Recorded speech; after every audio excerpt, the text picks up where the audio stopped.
Hello, Francesca. Hey, I pay attention to the comments. The man asked nicely. Who's going to say no to that?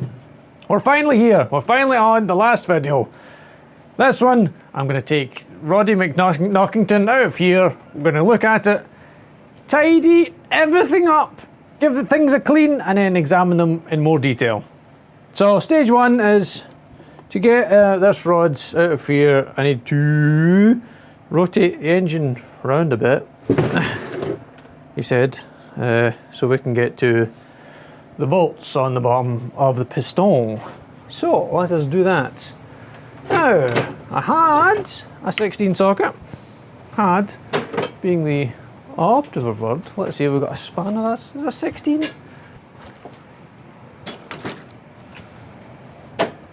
But it's not even a 22. Oh, there's a start. Right. Let's rotate this round a bit.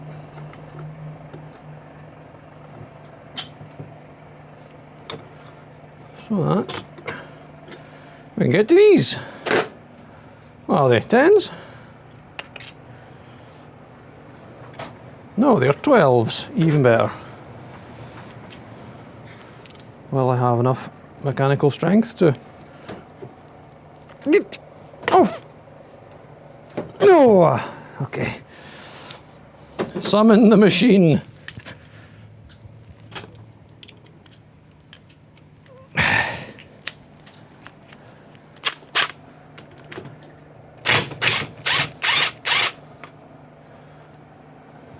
One banana.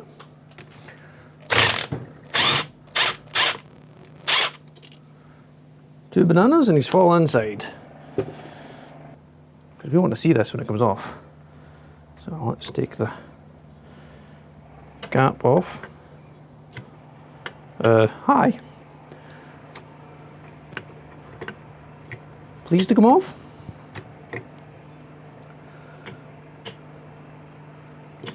I need a small... No, I don't want to persuade it because...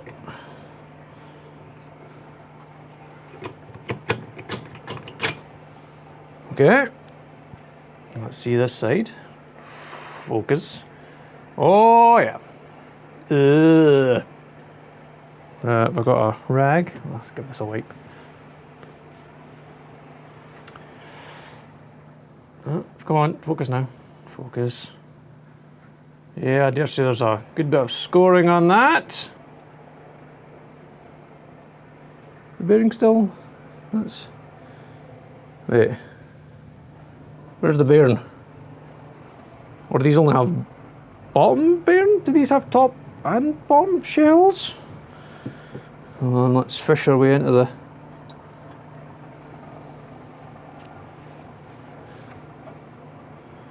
Here's the bottom. Focus. Again, also score red to fuck. Now, that means on here, there should be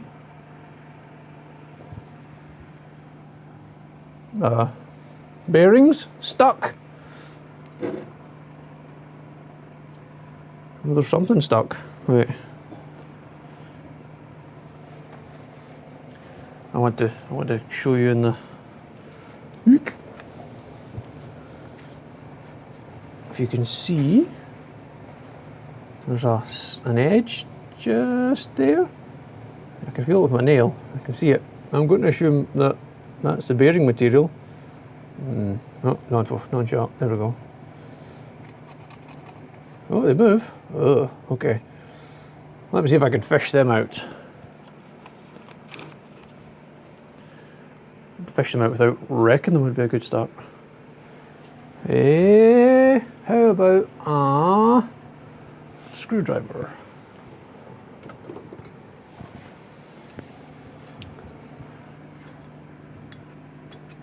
Which way are they going to go? Oh, oh dear. There's one. Or there's what's left of one, I should say. I need a magnet. Actually, I'm presuming they're actually not magnetic material. Yeah. Can't get my fingers in. Oh, yes. That is chowdered. Look how, I don't know if you can see how sharp, you can't feel how sharp those edges are. That is one mushed over bearing. Yee. And lots of scoring. Where's the other one? Will it pop out now? Will it pop out? Oh, it's on there. Let me just see if I can give it a wee tap. There it goes. Yeah, that one's smooshed out round the side and all the, that's how chip. That's fairly terrible. So that started off as a solid block and it's got hammered and hammered and hammered and hammered till it got thinner and thinner and thinner and then squeeged out round the sides. It feels really thin compared to that one. Even weight wise, this one feels pretty heavy, this one's pretty light. Okay, well, I say we pull one of the other non-knockers out and see what it looks like. Let's just do that. We want this one. Oh no, I can get to, no, I've got a piston on it. Let's not do the pistony ones just yet. If we rotate this one round a little bit. Go. Get off me pipe. Go round a bit. Here we go. I'll take this one off.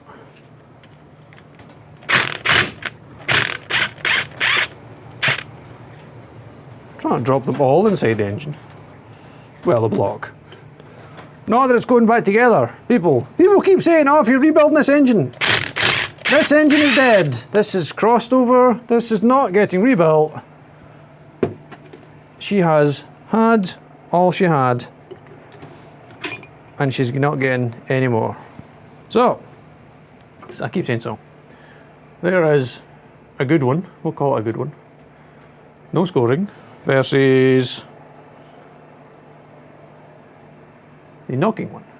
Yeah. You know, that bit's not so bad. I can feel the slight scoring. There's no scoring in that one. But I think it's going to be the piston. That's the main. So here's our unscored non-knocker. There's the scory one. Oh yeah, I can definitely feel the chowdering. Nice. Oh look! 2 half bearings! That'll just come out. Dook! Yeah. Yeah, they're supposed to look like that. Thick. One piece. Not shaped like a mushroom. Versus sharp, squished. About half the thickness. Yeah. No, there's a...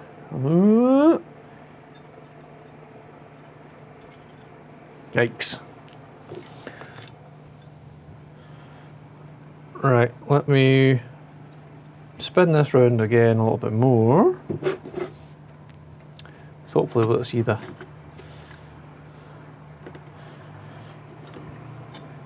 Oh yeah, the fucking cams. Crank, sorry, the crank is also scored to fuck.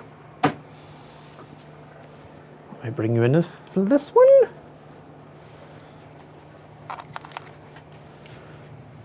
So this one is the knocky one. You can see all the... How zoomy in can I get on this? Oh, that's pretty zoomy in. See all the marks on that. And then we'll move over to the non-knocking one, which is this one. See, you can see lines, but if I do that, there is marks, but I can't feel them, and they're no worse than. No, I can't feel any of them, but this one, Oh, baby, I can feel them on that one. Ugh, yuck.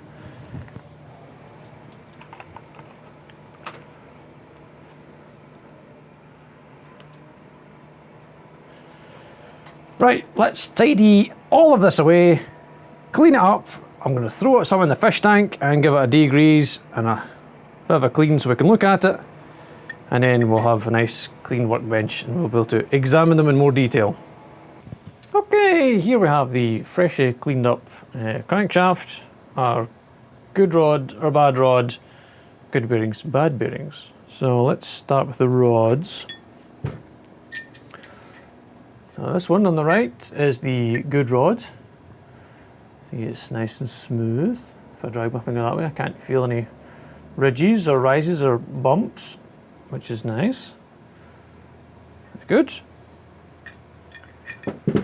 And on the knocky rods, you can feel all the ridges and the grooves and that, and it's obviously smooth that way, but it's not nice. It's,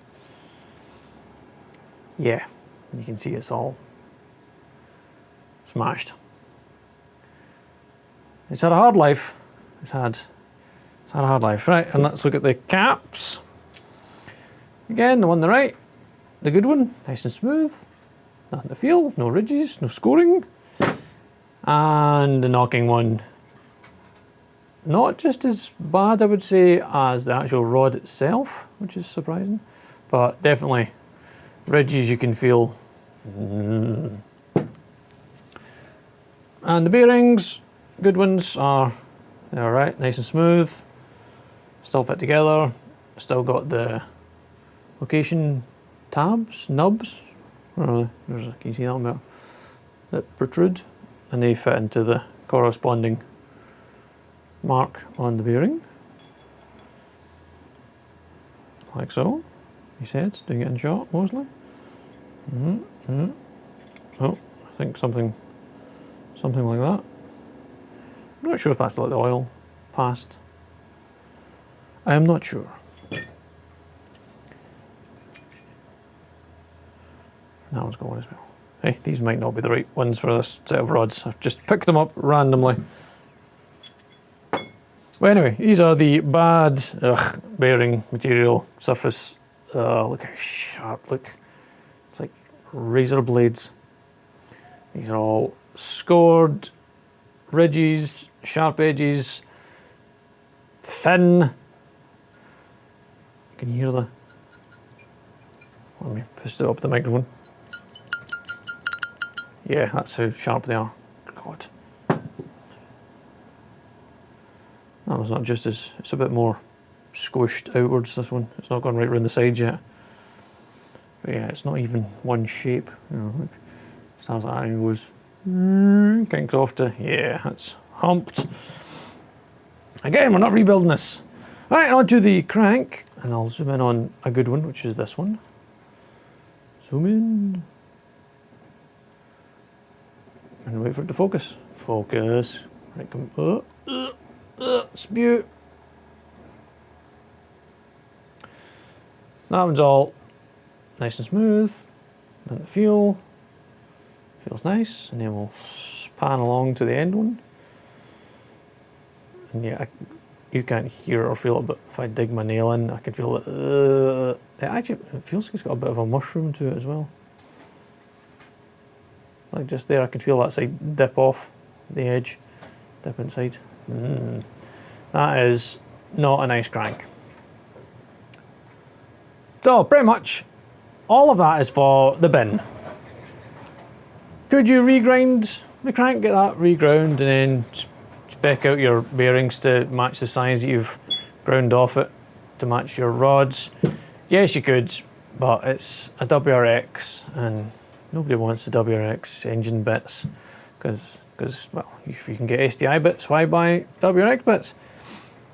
Nobody wants the block because it's an open deck, WRX block, nobody wants that. So pretty much these are all either for the scrap or for art. I could weld them into things, make shapes and, I don't know, art. Something that has no other purpose than to be art. Can make something, a stand or something. Who knows? But what we have got is a workspace back. We can do more projects again now. Once we tidy up all the tools and put all the engine bits in the bin. Thank you for watching, and if you'd like to see me demolish a Subaru engine, there's 2 other videos of me taking it apart terribly. Don't use them as a guide on how to take things apart, because that's not the way you're supposed to do it. But if you enjoyed this, great, good for you, good for me. Thanks for watching. See you later, guys.